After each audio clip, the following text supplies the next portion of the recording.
ప్రధానోపాధ్యాయుల వారికి, మన కార్పొరేటర్ గారికి, వేదికను అలంకరించిన పెద్దలకి, తోటి ఉపాధ్యాయులకు, పిల్లలకు అందరికీ 79వ స్వాతంత్ర దినోత్సవ శుభాకాంక్షలు.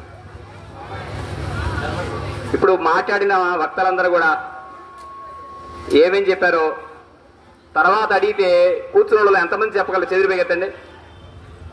కింద రాళ్ళు ఏరుకుంటూ అటు ఇటు మాట్లాడుకుంటూ అటు ఇటు తిరుగుతూ దిక్కులు చూసుకుంటూ ఎంతమంది కూర్చున్నారో చూస్తున్నా నేను. ఉపయోగం లేదు. స్కూలు మామూలుగా జరగకుండా ఒకరోజు సెలవు ఎంత కష్టమో తెలుసా? వరదలు వచ్చినా సరే ఒకరోజు సెలవు ఇస్తే తర్వాత రోజు సెకండ్ సాటర్డే రోజు పెట్టిస్తారు. ఎందుకని దాని వాల్యూ అలాంటిది ఒక స్కూల్ వర్కింగ్ డేస్ని దేని ఆపేసి సెలవిస్తూ ఆగస్ట్ 15th జనవరి 26 ఎందుకు ఇలా జరుపుకున్నారు? నేషనల్ ఫెస్టివల్ ఎందుకు జరుపుకున్నారు తెలుసా? దాని ప్రాముఖ్యత మీకు తెలియజేయడానికి. కానీ మీరు అస్తవ్యస్తంగా ఇండిసిప్లిన్ గా చూడండి, చాలా మంది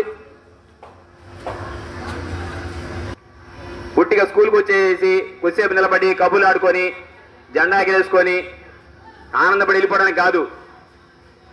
ఒకసారి ఊహించండి, మీరు మీ పక్కన పిల్లవాడు మన నోట్స్ తీసుకుంటే, లేకపోతే నోట్స్ తీసుకొని ఇవ్వకపోయినా, లేకపోతే ఎదుటివాడికి ఏమైనా నోట్స్ వేయడానికి మన నోట్స్ ఇవ్వాలన్నా సరే ఎంత కష్టం, ఎంత బాధపడతాం మన నోట్స్ పోయినా. మరి స్వాతంత్రం కోసం తమ ఇళ్ళు, తమకున్న ఆస్తులు అన్ని దానం చేశారు చాలా మంది. వాళ్ళకున్నాయి మొత్తం. కొంతమంది అయితే ఏకంగా ప్రాణాలు త్యాగం చేశారు. ఎందుకని అంత కష్టపడి ఆ చేయాల్సి వచ్చింది? కేవలం స్వేచ్ఛ అనే ఒక మాట కోసం. ఏంటి స్వేచ్ఛ? ఎందుకోసం అన్ని ప్రాణాలు కూడా ఎందుకు అర్పించాలి? అసలు మీరు బయటకు వచ్చి ప్రశాంతంగా తిరగలేరు, మీ పని మీరు చేసుకోలేరు, మీరు సంపాదించిన డబ్బులు మీరు ఖర్చు పెట్టుకోలేరు. అలా మన వైద్యం ఏవైతే ఉన్నాయో అవన్నీ మనకి కాకుండా బానిసల్లాగా బతికే దాన్ని ఏముండదని బానిసత్వం. అలా బ్రిటిష్ వారి కరకు పాదాలు, ఇనప సంఖ్యల కింద బతికాం మనం. వాటి నుంచి మనల్ని బయటికి రావడానికి ఎంతమంది ఎలా ప్రాణత్యాగం చేశారో అది తెలియజేయడం కోసం మీకు సెలవిచ్చి ఇలా తెలియజేసి సెలవిచ్చేది. ఈ ఫ్రీడమ్ ని, ఈ స్వేచ్ఛని దుర్వినియోగం కాకుండా చూడమని. మరి ఏం చేయాలి మనం? అందరు చూడాలి. తర్వాత నేను అడుగుతాను, అందుకని చెప్తాను మిమ్మల్ని. ఏం చేయాలి మనం? 3 పనులు చేయాలి. ఫస్ట్, మన రాజ్యాంగం పట్ల నిబద్ధత కలిగి ఉండాలి. రాజ్యాంగం అనుసరించి పాటించాలి. అంటే ఏంటి? చట్టాలు ఆటోమేటిక్గా మనం అభివృద్ధి చేయనట్టు, మనలాంటి ప్రజలంతా అభివృద్ధి చెంది ఆటోమేటిక్గా దేశం అభివృద్ధి చెంది. అందుకని మనం వెనకబడిన దేశాల్లో ఉండేవాడు ఒకప్పుడు. ఇప్పుడు మనం ఏమన్నా డెవలపింగ్ కంట్రీ, అభివృద్ధి చెందుతున్న దేశం అన్నారు.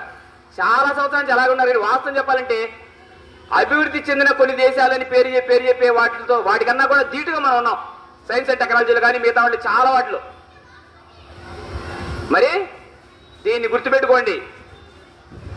స్వేచ్ఛ యొక్క నిర్వచనాన్ని గమనించండి, దానికి తగ్గట్టు వ్యవహరించండి. మరి అలా ప్రాణత్యాగాలు ఎవరైతే చేశారో వాళ్ళ గుర్తు ఒక చిన్న కవిత చదివి నేను ముగిస్తాను.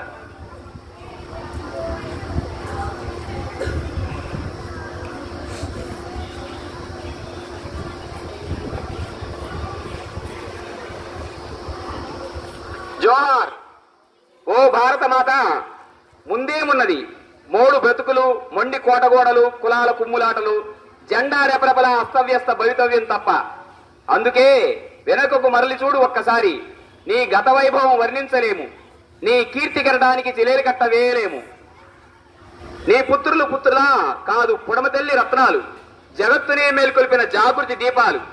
నీ గడ్డపై అవతరించిన అష్టదిక్కులను అదరగొట్టిన అష్టదిగ్గజాల్లాంటి కవులెందరో, వీరరక్తం చిందించి జాతి పరువు నిలిపిన వీరాగ్రేసరులెందరో, శత్రువులకు సెరదొక్కని వీర వనితా శిరోమణులెందరో, గుండుకు గుండె నిలిపిన ధీరవరేణ్యులెందరో, స్వేచ్ఛాసీమ కోసం అసూలు బాసిన అమరవీరులెందరో, ఎందరో ఎందరో ఎందరెందరో.